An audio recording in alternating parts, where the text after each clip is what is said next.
앞으로 시장을 볼 때 가장 중요한 건 하나입니다. 이제는 무조건 상승을 따라가는 구간이 아니라 금리와 유가가 만든 리스크를 보면서 투자 방향을 다시 조정해야 하는 구간입니다. 옵션판이 보내는 신호는 꽤 분명합니다. S&P 500과 나스닥 100에서는 풋옵션이 강하게 움직이고 있습니다. 이건 미국 대형주와 AI 빅테크에 대한 하방 해지가 들어오고 있다는 뜻입니다. 그런데 더 중요한 건 채권 옵션입니다. 10년물과 30년물 미국채 옵션에서는 콜이 약하고 풋이 강합니다. 국채 풋이 강하다는 건 국채 가격 하락, 즉 금리 상승 가능성을 시장이 보고 있다는 뜻입니다. 여기에 원유 옵션에서는 콜이 강합니다. 즉 시장은 유가 상승 가능성도 같이 보고 있습니다. 정리하면 앞으로 시장이 경계해야 할 구조는 이겁니다. 유가가 오르고 물가 부담이 다시 커지고 금리가 다시 상승하면 고평가된 AI 빅테크와 성장주는 조정을 받을 수 있다. 그래서 앞으로의 투자 방향은 단순합니다. 첫째, 많이 오른 성장주 추격 매수는 조심해야 합니다. AI 반도체, HBM, 전력기기, 로봇, 2차전지, 성장주, 바이오 성장주처럼 최근 기대감으로 많이 오른 섹터는 여전히 중장기 성장성은 있습니다. 하지만 단기적으로는 금리 상승에 가장 민감합니다. 좋은 종목이라도 이미 가격이 많이 올라 있다면 앞으로는 더 갈 것 같아서 따라 사는 자리가 아니라 조정이 나올 때 분할로 접근해야 하는 자리로 봐야 합니다. 특히 나스닥이 약하고 10년물 금리가 오르고 달러가 강하면 고 PER 성장주는 먼저 흔들릴 수 있습니다. 둘째, 단기적으로는 에너지와 금융, 가치주 쪽의 상대 강도를 봐야 합니다. 원유 콜옵션이 강하다는 건 시장이 유가 상방 리스크를 보고 있다는 뜻입니다. 유가가 실제로 강하게 유지된다면 정유 에너지, LNG, 조선 기자재 쪽은 단기 수혜를 받을 수 있습니다. 또 금리가 오르는 구간에서는 은행, 보험 같은 금융주도 상대적으로 관심을 받을 수 있습니다.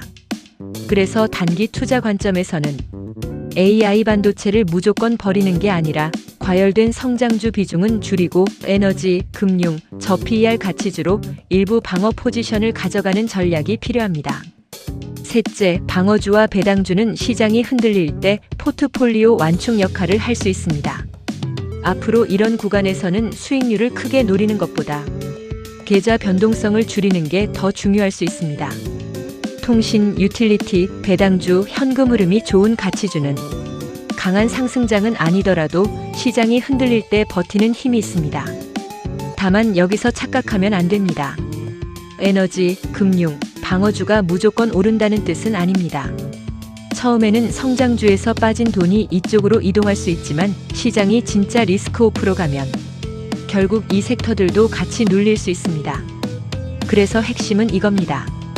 약한 조정이면 섹터 로테이션, 강한 조정이면 현금 비중 확대, 이 차이를 구분해야 합니다.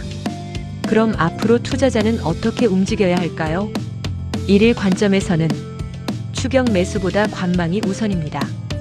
특히 미국 10년물 금리, 달러, 나스닥 선물이 동시에 강하면 AI 반도체, 전력기기 같은 고 PER 종목은 당일 변동성이 커질 수 있습니다.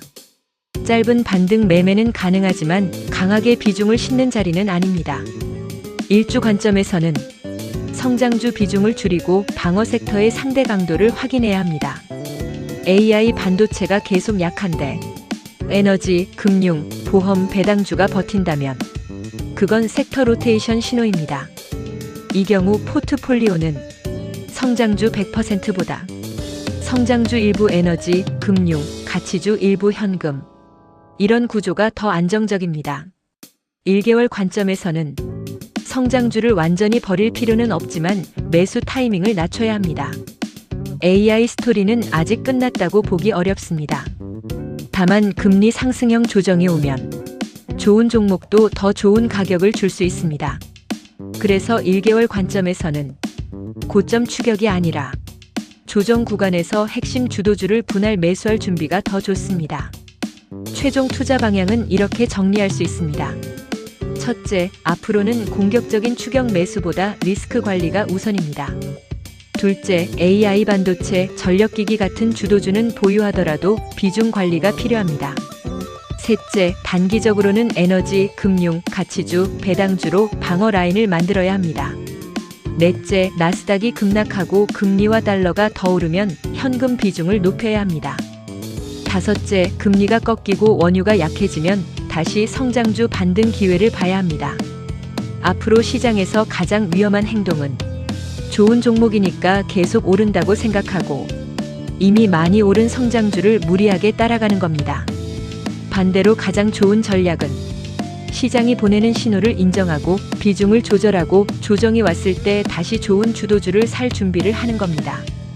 옵션판이 말하는 투자 메시지는 이겁니다. AI 스토리는 끝나지 않았습니다. 하지만 금리가 다시 오르면 비싼 주식부터 먼저 흔들립니다. 그래서 앞으로는 수익률보다 리스크 관리가 먼저입니다. 그리고 투자 방향은 분명합니다. 추격 매수는 줄이고 현금 비중은 높이고 에너지, 금융, 가치주로 방어하면서 AI 반도체 주도주는 조정이 나올 때 다시 분할로 접근하는 전략. 앞으로 시장은 바로 이 전략이 필요한 구간으로 들어갈 가능성이 높습니다.